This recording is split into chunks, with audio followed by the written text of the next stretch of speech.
today? Come on, are we excited? Let's get excited. We are here. We could be anywhere in the world today, but we're here together.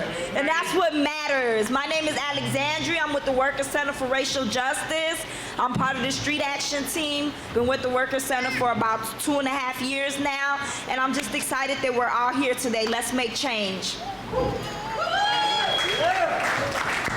I'm Sade Richmond. I'm also here representing the Worker Center for Racial Justice along with Aja. As you can see, she had to get some camera time. And I want to first of all thank you all for coming. You just have no idea how nerve-wracking it's been making sure we got the word out about this event. But I've been with the Worker Center.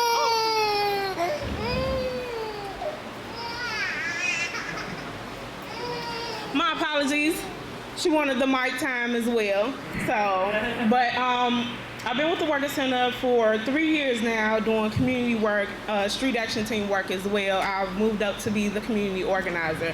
So I'm really excited to be a part of this work and everything. And thank you all again for coming out. Give yourselves a round of applause. You could be anywhere.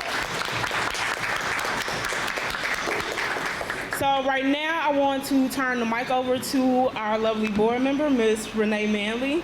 You can come up, give her a hand, welcome her to the mic.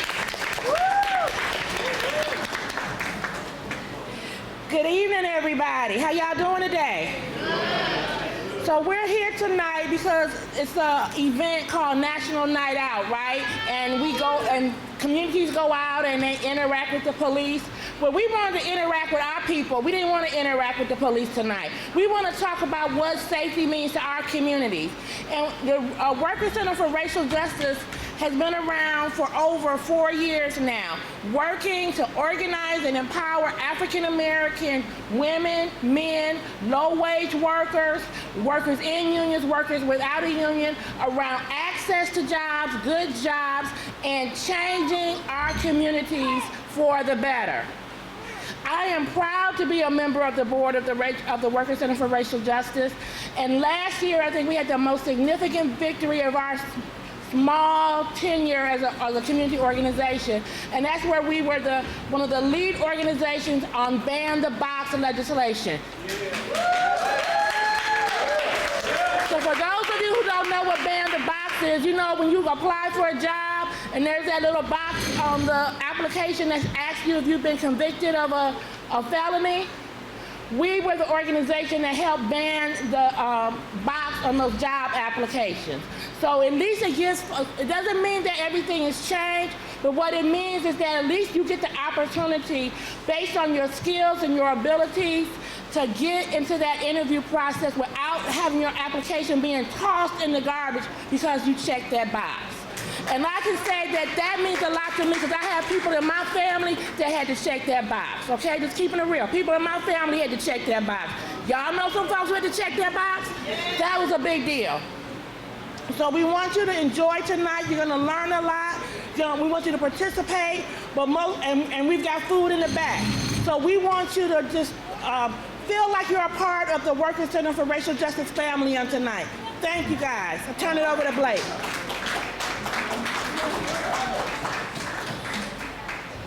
All right, once again, good afternoon, everybody. It's a little hot up in here. Somebody turn some of them fans this way. Shoot. But once again, my name is Blake. I've been with the Worker Center for close to 2.5 years now. And one of the reasons why we're putting these forums together, we want to get a collective idea from the community members on what safety means to them. So this is going to be one of 3 big forums throughout the city, and we want a collective idea. We want everybody's input. It doesn't matter whether you're black, white, brown, because safety can mean different from, what us as a black people look at as, you know what I'm saying? Because safety is an overall standpoint that we should all be provided with. Safety should matter to everybody. So like I said, it's one of 3 big forums that we're going to be hosting throughout the city, and we want everybody to come out and participate in each and every one. Because me being a victim of certain injustices in society, I'm a felon myself, you know what I'm saying? So I'm going through the justice system as the villain, you know what I'm saying? I'm the bad guy. But nobody ever looks at, you know, the bachelor's in business that I have, or the music record label that I own, or the numerous positive things I've done throughout my city. It's like I can't even walk around my neighborhood because I fit the description of someone who wants to start trouble. Until they approach me and hear the things that comes out of my mouth, they will have a different perception of who I really am. And I like to be involved with people who are more on a positive level than anything. I'm not, you know, I may look like, you know, the regular street thug, but that's far from who I am. And like I said, I can't even, a while back, I was riding my bike on the sidewalk. And the only reason why I was riding my bike on the sidewalk is the street I was going down was messed up. They was doing construction. I had groceries in my hand and everything, so when I'm riding to get to the crib, I get pulled over for riding my bike on the sidewalk, and I get issued a ticket. I got searched and everything. Now, what part of justice is that? They say, oh, you should be riding in the street, when they can obviously see the street I was on, there was no street. So it's like, just like that, and I was standing at a bus stop one day on the way to work. I get pulled over for, they thought I was selling loose cigarettes. I'm like, that's not even part of my personality. Like, I'm not gonna sell loose cigarettes, and it was on, you know, what they did to the brother in New York. You know what I'm saying? It's like, that's unfair to me. That's what safety means to me. I should be able to walk down my street and be positively safe wherever I go. And it's not even from the people in the neighborhood, it's more so from the police. And that's one of my biggest issues that I'm interested in. So enjoy the rest of the meeting, and I'm gonna pass the mic over.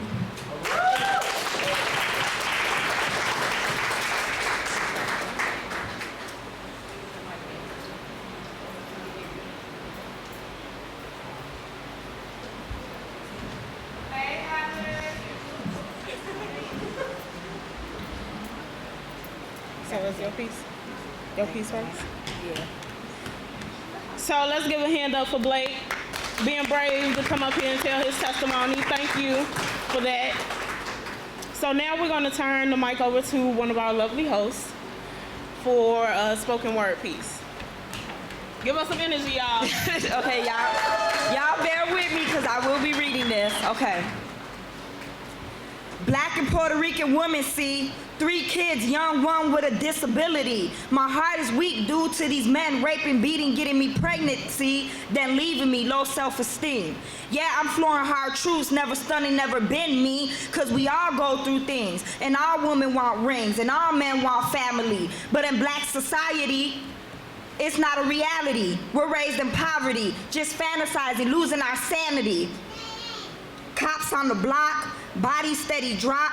My kids need shoes, parents singing the ghetto blues. My mother, my brother, my sister on crack. The government is whack, so education we lack. So we pack max, always on the act. Trying to buy Acura, trying to live spectacular. You know? 3 kids, young one with a disability, trying to find the ability to smile and laugh and love, cause we all go through things, especially in black society when abortions come in 3. And walking through the hood, all you smell is weed and Hennessy. Grandma's raising 4 generations, cause we lost some, so we lose some, so we're just lost. But I'm here for you to cry on and survive on, trying to survive the anxiety and empower the community. Put into past, cause we all go through things. So now I'm here changing black society. No more ghetto blues, just something like Gladys Knight and Sam Cooke through the fight.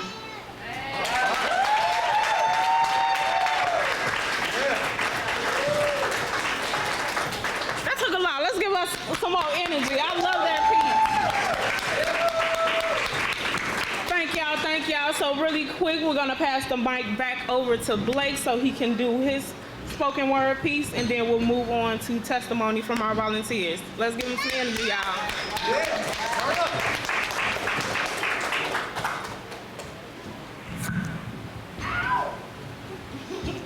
This piece I made is called Safety.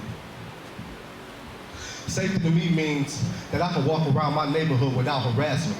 Safety to me means that I won't be looked at differently when applying for jobs. When you see a black face, I want society to think greatness. Safety to me means that we won't be complacent with the displacement that replaced justice. Why believe in the American dream when it was made to reject us? Find elegance and prejudice, that will never be. My elevation will not be judged by litigation. Safety should mean sharing the vision of prosperity and unity amongst all types. Play the game to win. The fruits of American labor should be shared, not divided and kept away from those for whom it should be provided. My mentality will forever be militant because the opportunities that Bob gets is different from my predicament. Food can't buy itself, nor can bills be paid without means. So what does this mean? The dream that I seen, to be clear and lie between financial stability and the operation of consistent tranquility. Money can't buy love, but it can sure make a person feel good. They blame us for peddling drugs. They blame us for peddling drugs, but won't provide us with the tools to sweep our past under the rug. A hug can feel so cold when it's being delivered through steel bars, and the smell of a rose can seem so foul when you're living in the jungle, and your judgment comes from this asshole driving this cop car. Evil shouldn't be created by those who was assigned to protect us from. I shouldn't have to teach my own children when we're paying taxes to those who are more qualified for that practice. If you ask me, the government had this whole process backwards. Steal from the poor to provide more for the rich. What part of the societal fabric makes poverty a relevant stitch? What part of mass incarceration adds to the progress of this great nation? I'm patiently waiting, but my ankles are aching from nervously pacing. I expect retribution, but all I'm giving is deprivation. I will fight till I die or until I create a better situation. I'm the doc and I say stay strong, my patients.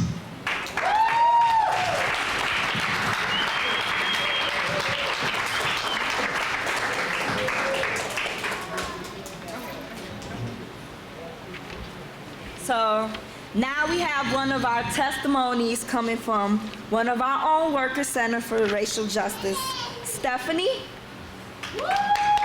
And Stephanie is really, really awesome, and she has a real powerful story that you must really hear. Can everybody hear me? Yeah. Even in the back? Yeah. Okay, just wanted to make sure. So like they said, my name is Stephanie. I've been with the Worker Center for Racial Justice for 3 years now. I started off as an intern, and now I'm doing all type of canvassing work. Hold on.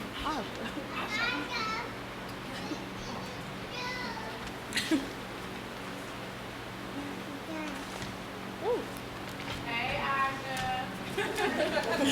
Say hey. Okay.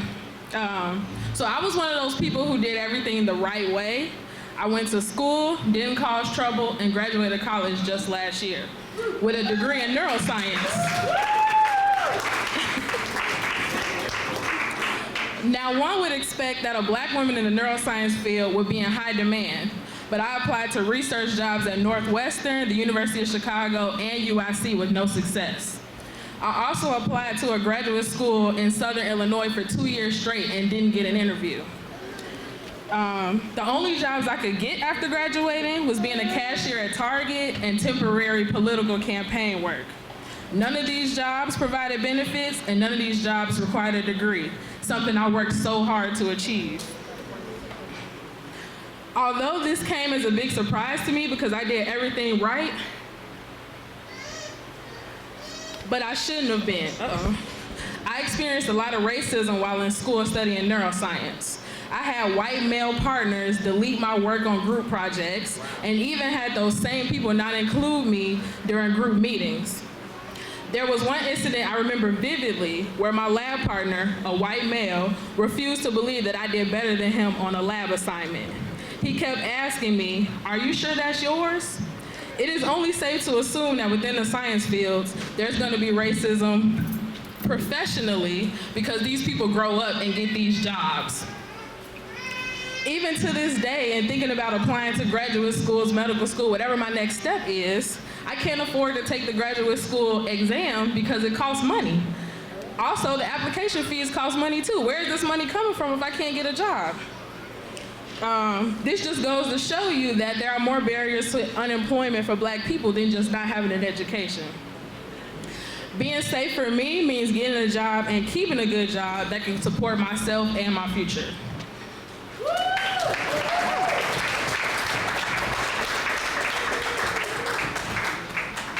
There Thank you, Stephanie. Thank you, Stephanie. Not to discourage anybody from going to college and stuff, you know. We want everybody to go to school and everybody get an education, but we really need to realize and really pay attention to what's going on and, you know, people in Stephanie's cases. I mean, even the fact that she has a neuroscience degree and she's working at Target, you know, we really need to take a look at these policies and these prejudice and the racism and everything that's going around us have all these barriers for our black people to succeed in life. So with that being said, we're having another testimony from Donald. Donald, are you here? Hey, Donald. And Donald's one of the members from the Workers Center for Racial Justice. He comes out and volunteers and comes to our actions and has been to a lot of other events. So I want to thank you personally for coming out today and sharing your testimony.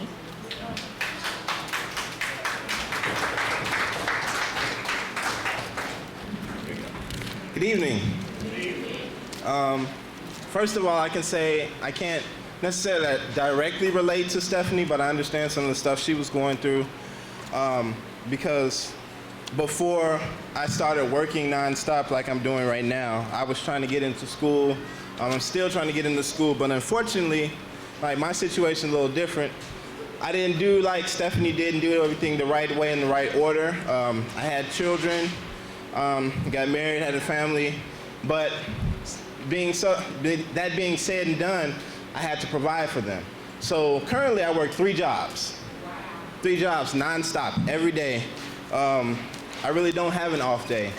This is, I actually requested a week off this week, and it actually feels weird. My body has no idea what I'm supposed to be doing. It's crazy. And working these 3 jobs is hard. First of all, it's tolling on my body. You know, of course, if anybody can relate working, you know, more than 40 hours a week, which is the average full-time job, I'm working a total of maybe 130, 140 hours a week, if that's tallied up right. I'm doing this to provide for my family, but yet I never have time for my family. Well, let me go back. The reason I'm working 3 jobs is because it's not enough money. I'm not making enough on 1 job, 2 jobs. I have to have 3 jobs, and that still isn't enough to make do. It's not enough. It's just enough to keep my head above the hole. Not even every now and then I go under, I sink back under, and I'm pretty sure other people can relate to that situation. But not just the financials is a struggle, but it's when I'm not working, the little time that I do have at home with my family, I can't be there. It's like I'm there, but I'm not there because I'm physically and mentally broken down from having to work these 3 jobs nonstop. It takes away time from my kids. Like I said, I have a family. I have 3 children, and I have a teenage son now, and that's a big struggle for me because I always said that I wanted to be in my son's life and dedicate myself and teach him how to be a man, especially a black man in today's society, and teach him how to grow up, and hopefully that and prayerfully that he will grow up with everything that's going on, and teach him which ways are right and wrong, and so that he won't go down the wrong path and he won't have to deal with and go through what I go through. And for me, safety would be financially finding something that I can do, 1 job that I can do that provides benefits and can take care of me and my family, and I can spend more time with them because I'm stuck in that loophole right now to where all I'm doing is providing for them financially, and that's not enough. And there's no security in that. Inside, emotionally, there's no security in that. Emotionally, there's no security in that financially, and there's no security in that spiritually. So that's my testimony. I just wanted to share with you guys how working these 3 jobs it's not safety net for me, but right now it helps me feel safe knowing that I can provide something for them.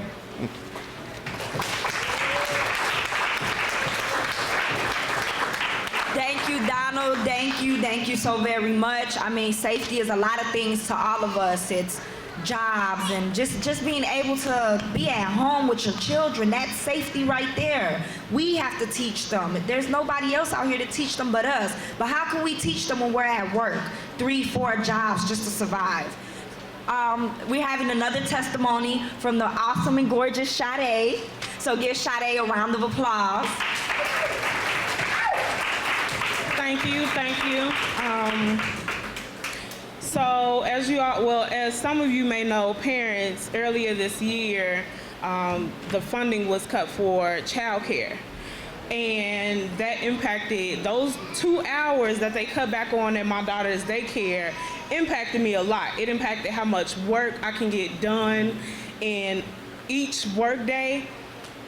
And to have to rush and ask people to meet on weekends and, cram a lot of things in my work week takes a toll, right? And I feel like personally, if I wasn't working with the Worker Center, I wouldn't be employed right now. Mainly because her childcare is only open now from 6 to 4, and it originally was open from 6 a.m. to 6 p.m. at night. And we all know the average jobs is not, what's the word I'm looking for? It's not flexible, right? You work a shift, you work that shift, and that's what it is. And if you're working 2, 3 jobs, and now you have to not only pay childcare, but you also have to pay a babysitter after that, that's not right? We're not taking care of our working families. That's setting us back and putting a lot of people in danger of losing their jobs, right? Because it's not about just the parents that are working, it's about the workers at these daycare centers as well, who are mothers, right? And for me, safety is knowing that not only is my child in a safe space, being taken care of while I'm taking care of business to make sure she has a roof over her head, but it's about making sure that they're taken care of so I can continue to be taken care of, right? In addition to that, they're making the bare minimum. The way the payment is set up for child care workers, they're making the bare minimum, and for them to cut back on not only hours, but the funding as well. We treat our workers like trash, and that's not cool. That's not okay, right? You want us to work for you for barely nothing. And I can go on a rant for hours about injustices, but I'm gonna keep it short and everything. Safety for me is making sure that the people that help support us are taken care of so we can continue to, be, what's the cliche saying, productive members of society, right? And being able to take care of our family and make money and survive, right? So that's my piece about safety for me. Right now, what we're gonna do is we're gonna break out. Feel free to stay with the folks that are at your table. We're gonna break out in small sessions and have a little discussion with your neighbors about what safety means for you, because it might not fall into the topics that we discussed, right? And remember that safety not only is a physical sense, right? Something I was telling some folks I've been outreaching to and letting them know about the event is, we lose our jobs, we lose everything, right? Because you lose your housing, right? And you have to start from the bottom. You lose your child care and you lose your job, and now you're out here and having to figure it out once again when you were already in a space where you're like, I need some extra cash even though you're working 40 hours a week, right? So really quick, there was a change in scheduling as I was talking, so I apologize, but I'm gonna pass the mic over to my co-host. Before we break out in these small groups, we have another testimony from the awesome Nataki. Are you here? Right here. You come up to the front. And Nataki is from Rock. You can give more, but they really work on restaurant issues and hospitality issues, and they've been down with the Worker Center for Racial Justice on a lot of things, so thank you for coming out tonight. Hey, how's everybody doing? That's good. I'm rushing in here. We just left for action with the other NRA, Illinois Restaurant Association. that lobby against restaurant workers. My name is Nataki Rhodes. I've been a member of Rock Chicago for 4 years now. I'm a resident of Chicago. I was born and raised in the city of Chicago. I am a restaurant worker, server, and I'm a single parent of a college student that's in college. I receive $5.45 an hour right now in wages. That's low wages. 70% of women of color in the state of Illinois, well, really in Chicago right now. In Chicago, we got a raise for $5.45 an hour, but in the state of Illinois, restaurant tip workers are still at $4.95 an hour. I have been living at a low wage for over 10 years now. It's very hard for me to make ends meet. Rent due. You know how when rent is due, rent needs to be paid, right? Okay, so I'm working $5.45. I can barely remember it because it just happened, July the 1st. For the past 10 years, I've been making $4.95 an hour. And that's working as a bartender and a server at the same time. It's very rough trying to make it off of $4.95 or even $5.45. It's not a big deal. So when it's time for me to pay my bills and give my son car fare and everything like that, I have to rely on the tips that I've made previous the night before. And if I don't make any tips, then I just make that $4.95, $5.45 an hour. And it's just not enough. And so we have campaigned and lobbied and campaigned the mayor to up the minimum wage, but once again, tip workers get kicked out of raising the minimum wage. Every time they raise the minimum wage, they kick tip workers, bus people, as far as bus boys, and they kick us under the bus. So yes, everybody is glad y'all got $13 an hour, but tip workers, we just got $5.45. So half of tip workers are still living in poverty, on public aid, public assistance, food stamps like myself, a medical card, and that's not right. I work every day. I work 40 hours. Why am I still living in poverty? Why am I one step from being homeless? They say I don't have a skill, but I do have a skill. I actually went to school for my food and sanitation license. I got my bartender license. And you do need to have a skill to be able to wait on the public, to serve the public, to wash the industrial dishes and everything. And they discredit me as a low-wage, unskilled worker that's a mad lady, but that's not true. At one point at a time, I was making $60,000 a year working at Verson All Steel Press Company, which was the last stamping pressing company in North America on 93rd and Woodlawn, if anybody familiar with that area. And so now I moved from a union job to a service industry that kicks women under the bus. Women are getting kicked under the bus in these service industry jobs. Sexual harassment, discrimination, wage theft. I had been a prep cook, not punched in, just up there prepping 20 bags of potatoes and I haven't even been punched in because we usually sign in. So what safety means to me is one fair wage for all workers, one fair wage for women, equal pay for women, because then our communities will be better. Once we have a fair wage in our community, crime will go down because brothers and sisters will have a job.